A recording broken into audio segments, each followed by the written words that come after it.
Morning. I'm Scott Gesford, your Oakland A's GM, and I'm with Paul. I guess I can't say good morning to you, right? Because it's not morning for you. No, it's good evening from me, Scott. Good to be here. And you're across the pond, as we say, right? I'm as I think you used to call us limeys. So yes, I'm English, and that comes from apparently everybody used to get scurvy on the way over on the boat, and they used to treat them with lime to stop that. Apparently, that was the case. So um, over the pond in the UK on the northwest coast of England. Let's go. So I'm going to be talking with Jason later from the Cincinnati Reds. Yes. And where are you guys at in relation to each other? He's on the west coast as well, but he's a lot more south. I'm 40 miles from the border of Scotland, if anybody knows Scotland. Jason's down, I think he's Bristol way. So he's around just on the border of Wales. In the southwest part of England there. So it's a good drive. Yeah, it's a good drive. Good. So let's talk about last year for you in 2022. When did you come into the league? I forget. Was it 21? Yeah. Actually, I think it was 20 halfway through. It was the back end of 20. So 2021 again. I think I'm a bit like yourself. We're not expected to a sort of impact on the top three, as in the Angels, the Mariners, and the Astros. But I did look back at previous records, and I've actually exceeded my the season record predictions. So even though I think 19, the Rangers won 90 games, then it was 76, and then it was 71. We've actually still done better than what the game thought, to be honest. But what the game thinks is, and what we think is two different things, really. But it was expected. I think we said at the start of last season it was going to be a fight between fourth and fifth between ourselves, and that come true. Expectations weren't high. It was just really trying to get the team into sort of a state that I would like it, and going forward with that, with the plan. So it's still work in progress, to be honest. Yeah. So where do you see yourself this year in 2023? I know you and I are going to be fighting for fourth and fifth again. Yeah, well, it's sort of like, I think where I see myself is how much the Oakland A's improve, to be honest, because if they get better, I'll be fifth. If they don't, I'm fourth. That's really it. Well, I hope you're fifth from my point of view, but I understand. But it's sort of, I'll still play spoiler in the division. I like to see that suddenly we end up taking a game or two from the top three, so to speak, and that might upset their plans. I always like to play underdog. And with the new scheduling, we won't be facing each other, our division as much as we normally do. Yeah, of course, yes. So it's going to be a bit more balanced. So it's just everybody's the same with that schedule. There's no real positives or negatives, to be honest. It's sort of like everybody's got the same. So it's just it's you play who's in front of you, and you plan for who's in front of you, and then just really see what happens on the day. Yeah, so how's your I guess I'll call it a rebuild going? It's going to be slow because I am gonna rebuild through the draft, and there will be times where I'll trade, but I always seem to like to play the daily sim as a slow burner. So if it takes me 5 years, it takes me 5 years. I'm in for the long haul kind of thing. So it's a case of drafting, seeing what's coming through, deciding if I'm going to renew contracts of the older players. And that could just well be that I get younger over time, because basically I get rid of the players that I don't want over, say, 30 or 31, for argument's sake. So there's a few guys this year that are coming to the end of the contracts, and I won't be renewing, but I have plans in place for who's coming in. I'm sort of thinking Scholl in right field, Atkins in left field, people like that. They won't be sort of renewed unless I need to. But at the moment, the plan is that they will not be renewed. So would you plan on maybe trading them at the deadline to try to get some more prospects in, or just let their contract run out? I'll look to trade them at the deadline. Obviously, the value is down, so the prospect return isn't as good, because you've sort of lost that value on the player. But it's if I get somebody in who can help, and I've got a chance of they could become an average ball player at the major league level, then yes, if he can help, it'll help. I've had talks with people about Marino, who's on the block, and his contract's expiring, but really I didn't see the return coming back. So and it could well be that I'll offer him an extension. He's a bit younger than the other two outfielders I mentioned. So I think he's only 27. So I could get him a 4-year contract and get him to age 31, 32, etc., and still get the best out of him. And that would fit with your rebuild time frame. Yes, it would.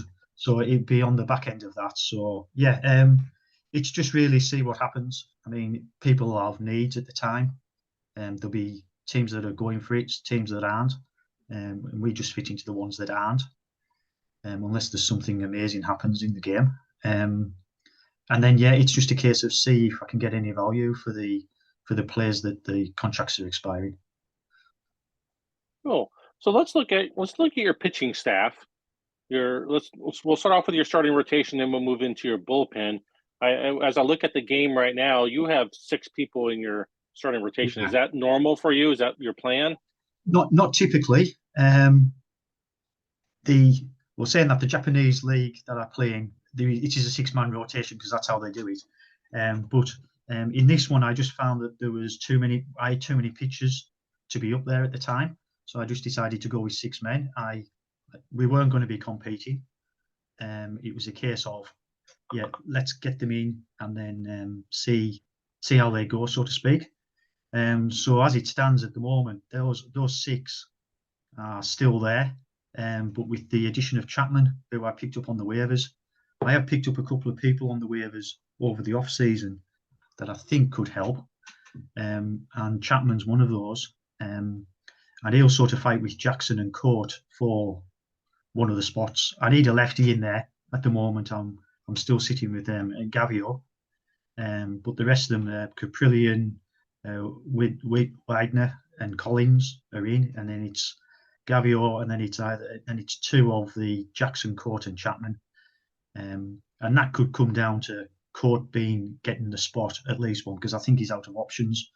So if I want to keep him, I have to make a decision. If I don't, either trade or obviously DFA is just he goes. So the rotation really isn't changing that much in prospects wise for the rotation. The more towards AA, starting to come into the AAA, so they are still a season or 2 away.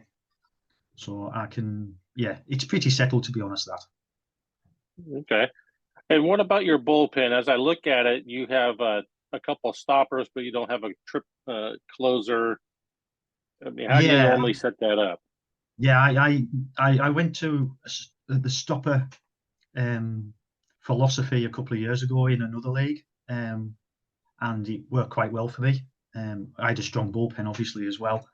But I like to have sort of 3 stoppers in there who can take the game from the 7th onwards.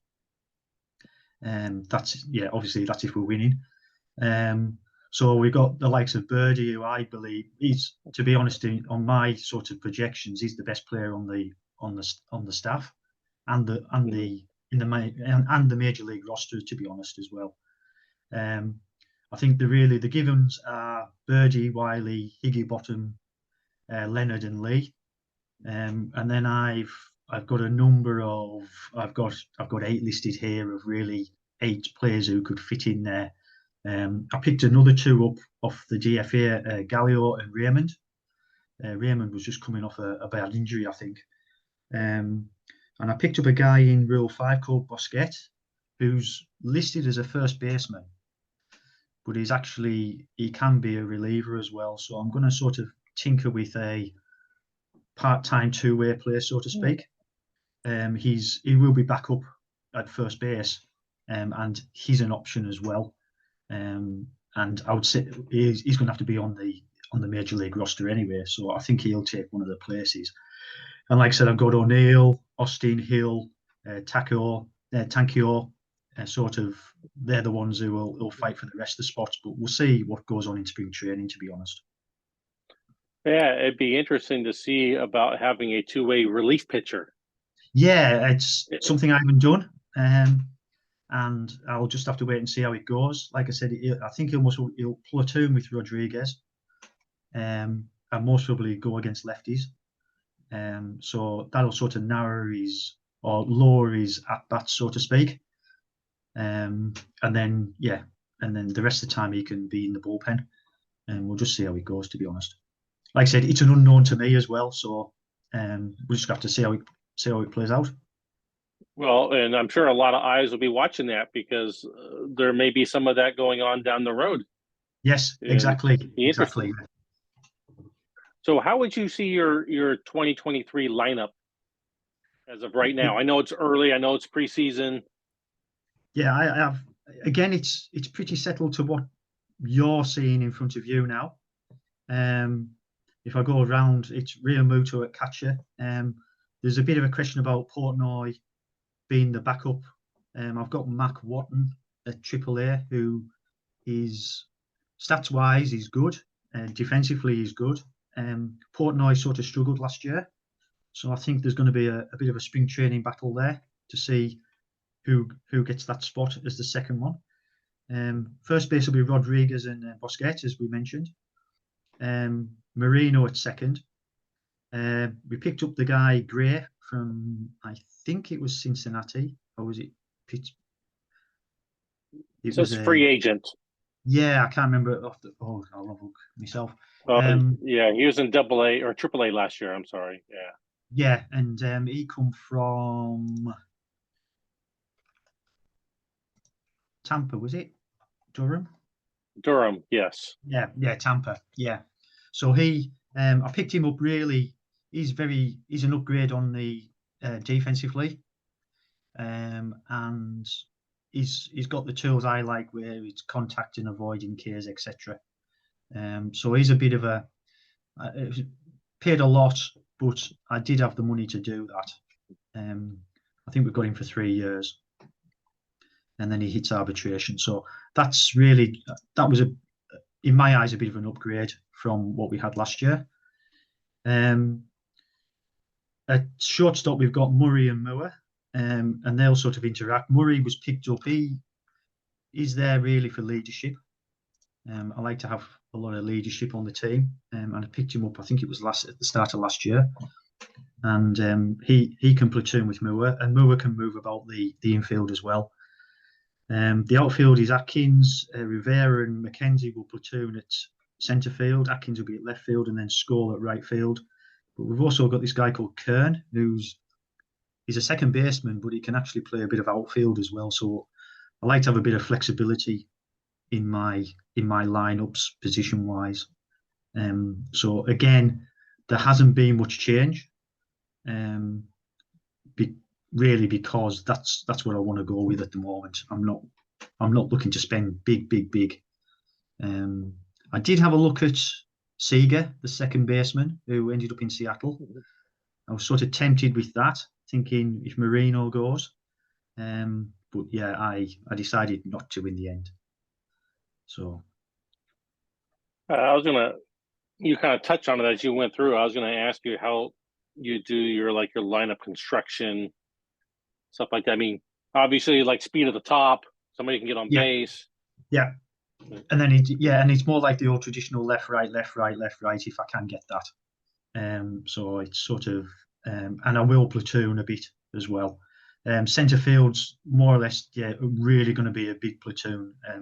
I seem to remember Rivera is quite good at hitting righties and lefties, and McKenzie vice versa. So that's going to be a straight. And defensively, they're quite good ratings wise, quite good outfielders as well. So I like to be strong up the middle. So that's sort of Marino, Murray, Moore, Rivera, McKenzie, Ray Muto behind. It's sort of that spine. It's that, tried and tested philosophy of just being strong up the middle defensively, and that sort of helps as well. Yeah. You've already mentioned a couple of your minor leaguers. Is there anybody else you can see? Riley Green looks like he's still a year Yeah, and a half away. Yeah, the plan for Green is basically he'll be at AAA this year. He'll come up. He's on another strong winter league, and he will come in for Atkins when he goes, either via trade, so he could be up earlier, or basically at the end of he'll start 2024 at the major league level. Got a guy called Jesse Porter, who's a couple of years behind him, who's another outfielder. Really like the look of him. And to really, the other bat I'm looking at is a guy called Jamie Blackburn at shortstop. He's very, very good defensively, and his bat's starting to come round. He's had a better winter league this year than he did last year. He's only 20, I think, so he's, like I said, he's a couple of years off. Pitching wise, there's three guys really stand out. Two starting pitchers. There's a guy called Jack Miller, who I think he was traded to the Rangers before the other guy left. And there's a guy called JG Shockley, who's currently at the Winter League. I don't think Miller wanted to go to the Winter League. And then there's a reliever called Austin Becker, who again, he's at the Winter League at the moment, and he's looking quite handy. He'll come to spring training and see what happens. He could well be in the mix for the bullpen. It just depends how spring training pans out, really. Good. So you're still a couple years away, you think, before your rebuild's complete. Yeah. So and it's really a case of the draft. These guys will come through, and I'll still be drafting. I'm guessing relatively high. If we're still sitting behind the top three, so to speak. So not high draft picks. It's not a tank or anything like that. It's more it is a rebuild. Right. And we're trying to. Then what's your philosophy on drafting? You draft the best player available, or do you try to draft, looking down the road? Typically, I'll go for the best player available. But if there's if it's between a pitcher and a batter, I'll usually go with an arm, because you can't have enough arms, to be honest. And the way I've built my other teams, it's always been pitching heavy, as in that's the big strength. I appreciate I'm in Texas, so it's a bit of a launch pad, different to the other teams that I've built in other leagues. And I like the ground ball. I like the ball on the ground, especially in Texas as well. It's going to fly. Yeah. So I don't blame you there. Yeah, I stay away from the fly ball pitches. Try and stick to the ground ball pitches as much as I can. And then when it comes to the bullpen, obviously it's a case of go for the strikeouts. I think that's tried and tested method for everyone.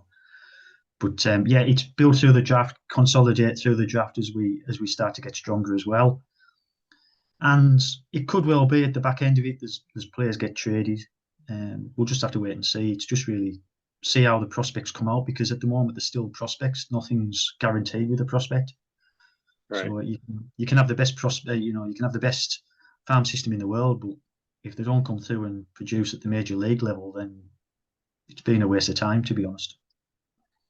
Yeah. Okay. So now, as I look at your financial situation, it says that you have $36 million available to spend for this year.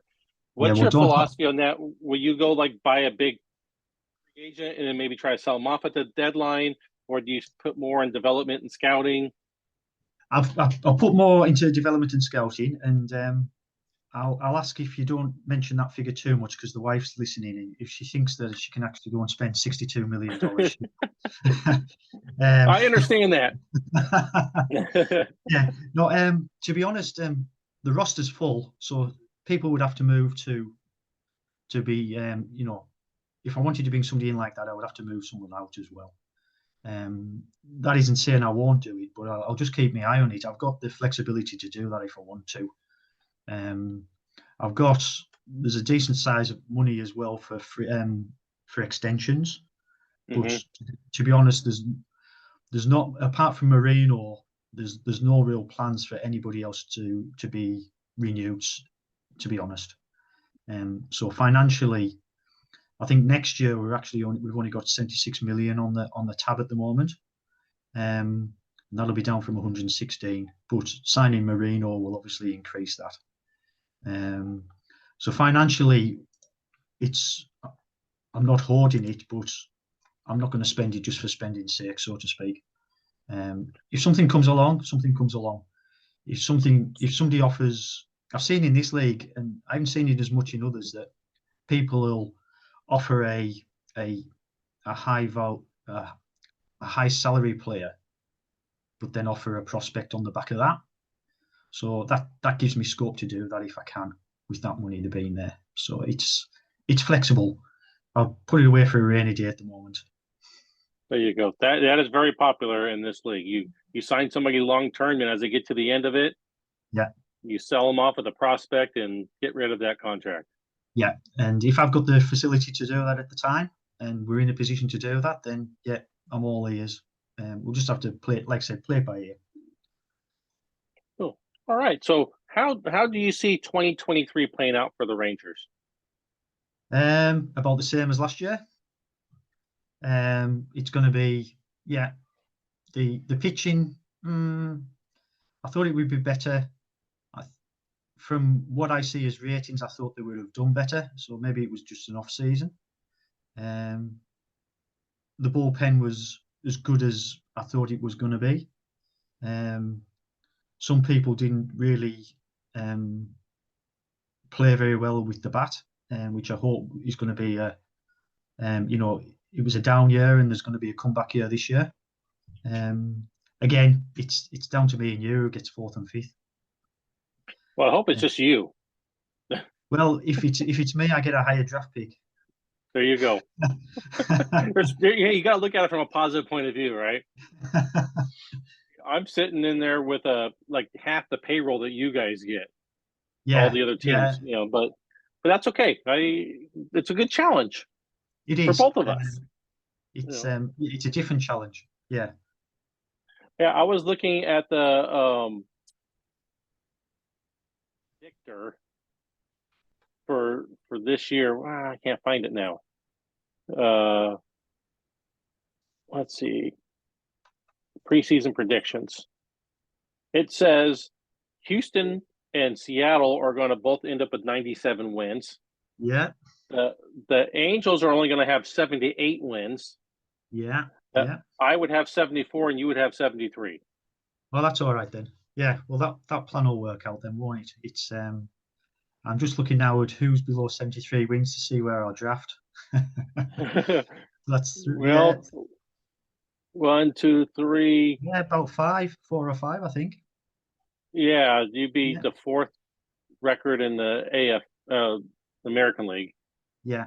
I didn't look over at the NL. Oh wait, I could do that, can't I? Yeah, just the Cubs. So yeah, fourth or fifth.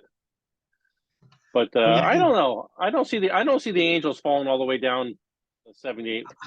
I can't see the Astros and the Mariners being 19 games better than the Angels. And they're only 5 games better than me. I can't see that happening. Yeah, my hope is for me to get like close to even. Yeah. Here and make another jump next year. And I think that's what I'll be looking at this year, and then I'll be going again. I'll sort of be thinking, right, yeah, let's get back to even, and then sort of progress from there. So I'm just looking now, actually, 2020, the Rangers were 92 and 70, and they made the playoffs, and they were third, so that was obviously the second wild card. 2021, 75 wins, but it was predicted to have 70 wins. And I was predicted to have 64 last year, and I got 71. So, as much as that is, I mean, they're saying 73 this year, which is, which is 9 games better than last year. So on the prediction wise, anyway. But we'll see. Like I said, it's just really see how it goes at the start of the season, and then react to anything after that. I sort of made in my mind where I start thinking, yes, okay, we need to start either moving people or bringing people in, kind of thing. So yeah, it's just a case of wait and see, to be honest. Yeah, and sometimes in a daily league, it's hard to be patient, isn't it? It is, and like I said, in the one of the other daily leagues I play in, I actually won it after 6 years. So I started in 15 and I won it in 21. So that was a nice feeling because the rotation was like 4 of the 5 were I drafted, and Mm. it was just that nice kind of feeling. I know it's only names in a database, but it was a nice feeling to see those players playing in the World Series, and you get an attachment, don't you? Even though it's a game, as my wife says. Right. Well, a couple of the guys have gone out and bought jerseys. All right, really? All right, Yeah. okay. I Uh, I think Jim from Detroit did that, and he wore it on one of our Zoom well, podcasts or something. It was I actually I mentioned there before that I run a league based on the Japanese leagues, and I have a thing that I buy them a mug, a tea mug. So I get the emblem, the logo set on the front, and then the record on the back. So I think last year was the Giants in the Yohime Giants won it. So the guy basically got a mug to drink his coffee out of or his tea or whatever he wanted. So it's a nice thing to do, and it's just like the yeah, remembering as well. So, but yeah, the jerseys is a nice idea as well. yeah. It's nice to be able to have a remembrance, especially when you do well. Yes, definitely. Yes, yes. It's sometimes it's few and far between. Yeah. So Yeah. as we get ready to close here, I've given the other guys a chance to introduce yourself to the league. Tell them who you are, where you're from, what you do for a living. What you might be looking for. I mean, people may watch us towards the trade deadline too, and Yeah. Right. So yeah, if you don't know me, I'm Paul. I live in England, as we said before. I am 52. So I'm getting on a bit. Started watching baseball back in 2001. I'm a Boston Red Sox fan. So I sort of timed that pretty good for seeing all the World Series. Um, been across quite a few times to America to see games. Been to 19 ballparks. I'm sure I've mentioned that before. And I'm a control systems engineer stroke manager. So I work at a local plant, which is basically, yeah, it's a nuclear facility, and we look after the computer systems that run the plants, so the processes, etc. So it's quite a high tech, high pressure job, so to speak. So I do that. I've done that for 32 years. So I'm now looking towards retirement. Yes. So in yeah. in leagues like MLB Pro give you some relief Yes. from I the mean, I stress. could. Yeah. I mean, I get up in the morning and I basically download the league then to see what's going on. And then I'll come home in the evening and get I can think about it all day, as well as the other leagues I'm in, and then come home and sort of put my instructions in and export kind of thing. So that's a good thing. And plus I've got Slack on my phone, so usually about 11 o'clock in the morning over here, Slack starts to chirp up because everybody's starting to wake up over there. And yeah, so that sort of keeps me sane sometimes during the day. But All yeah, right. so yeah, trade block is up, and it could well be added to sooner rather than later. But I'm always out for talking to people if they need to. Do you put your trade block up on Slack or I think it was I had there's two methods, isn't there? There's the Google Sheets option, and then I reflect that on Stats Plus, and then it pops it through. As it go through to Discord or it goes through to Slack, one or the other. But I think it goes through to it goes through to Discord when you use Stats Plus. If you add people, it basically it prompts it up. It's one or the other, but yeah, I keep those updated. Okay, cool.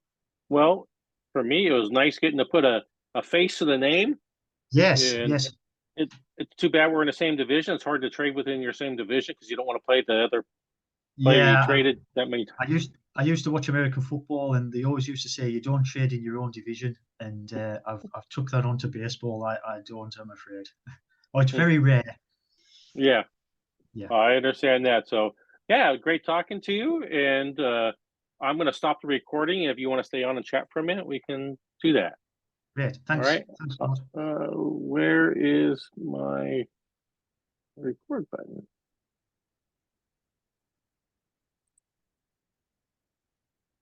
There it is.